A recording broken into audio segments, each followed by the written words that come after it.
So, part 3, concept album. What is a concept album? So, if you Google it, which I think most people haven't, and that's one of the issues on TikTok, is people haven't Googled what a concept album is. A concept album is a bunch of smaller songs or pieces of music that collectively deal with a certain subject matter or a certain emotion or a certain idea, and collectively they express a bigger picture. We have a long history. Frank Sinatra did some wonderful concept albums. The Beatles did concept albums. Alice Cooper did, and the list can go on. Wikipedia literally has a page dedicated to concept albums. And as I mentioned in the last video, because of financial constraints and also just the market, the constraints of the market, artists were not releasing concept albums or even albums, right? There's an artist that we either love to hate or we love, depending on your political viewpoint, which is Tom McDonald. If you haven't checked him out, I haven't seen that guy release an album in years. I think the last time he released an album was when he was based out of Vancouver, British Columbia. So he just released singles, right? So and I don't think he plans on ever releasing an album, to be completely honest. He does extremely well, even if you don't like that he's successful. He is very successful at what he does. So what makes JLo's a little bit different, and the reason why I wanted to talk about that, because it's such a creative idea, and I love the way she's marketing it. And she's marketing it all off her social media. She's getting interviews with like Jimmy Fallon and other people, Kelly Clarkson, but majority of it has been off her social media, and actually a lot of mainstream sort of heritage media or mainstream media hasn't even picked it up, right? I've been keeping an eye on it. And I think that's intentional. Just like a lot of things are not picked up by those but we also, I think, since the world kind of changed in 2020, I think a lot of us don't even follow mainstream media anymore. So I think that might be part of it as well. But I did go and check, and I think I saw one Variety picked it up. But again, is Variety really a mainstream media? It is a heritage media source, but it's more for the entertainment industry. So if you're not into sort of more the nitty gritty of the entertainment industry, I don't know if you'd follow them. And then, of course, social media has, especially up here in Canada, is blocked by the government because the government wants the social media platforms to pay them. So unless you're on Twitter, aka X, you're probably not going to see as much. So JLo in one of her, I forget what interview it was. I just remember there was a big white table with flowers on it, and it was I think gray-haired guy that was doing I think it was a podcast. Asked her about the why she decided to do this approach, and she said she kind of said some of the things that I've said, and she made one really, really good point, which I love this quote. It's going to be one of my quotes that I'm going to use, and that the music industry is currently the Wild West, and there really is.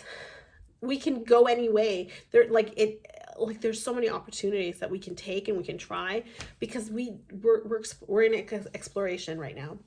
Right, we're exploring the Wild West of this new entertainment industry, right? Because remember, not only did the internet change us, it's sort of the way that social media has progressed and all that. COVID changed the way we consume music forever. And I'm nobody, but I have little grandmas who I love. Because they send me such adorable messages. They weren't on social media pre-COVID. They joined it because of COVID, because they were stuck at home, and that's how they kept in communication with their friends and their family and wanted to know what was happening in the world.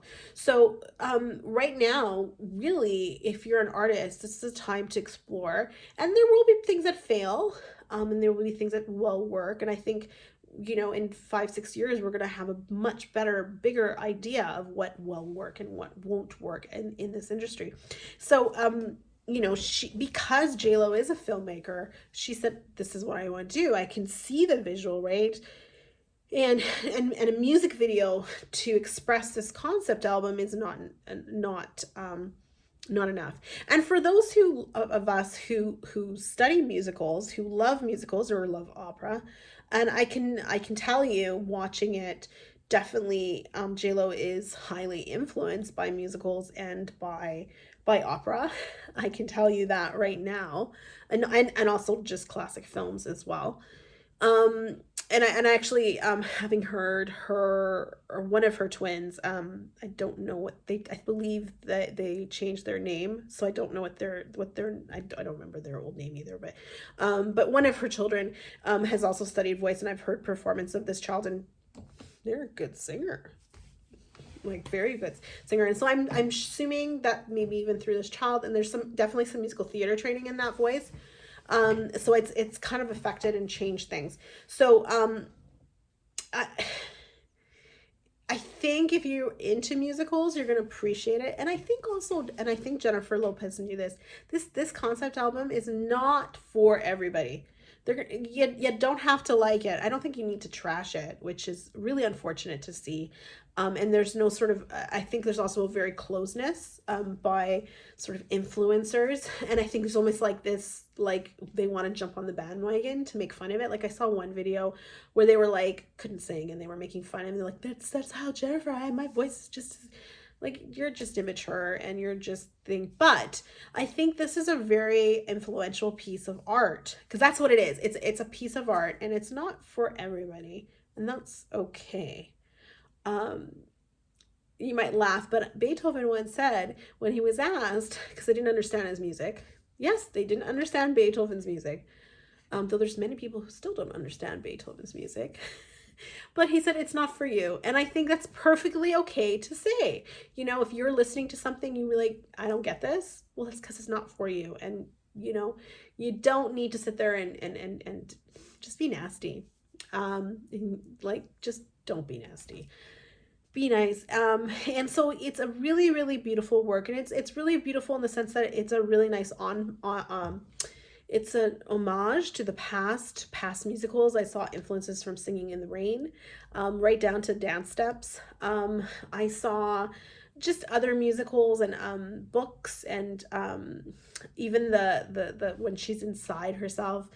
What's the Disney movie that the characters are inside and the different emotions? I could, I was like, oh, I wonder if she was inspired by that. There's also an Eddie Murphy movie that has the same sort of concept, and I was like, oh, I really like this concept. This is a really cool way. And then I really liked sort of her tying her roots, and her reflecting on that story, and kind of injecting herself in that story. And a lot of people are like, oh, this is very narcissistic. This is extremely egotistical. No, that's just what us artists do. This is how we interpret the world.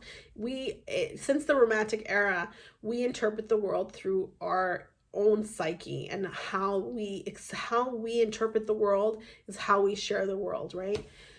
And so I don't think that it is a narcissistic.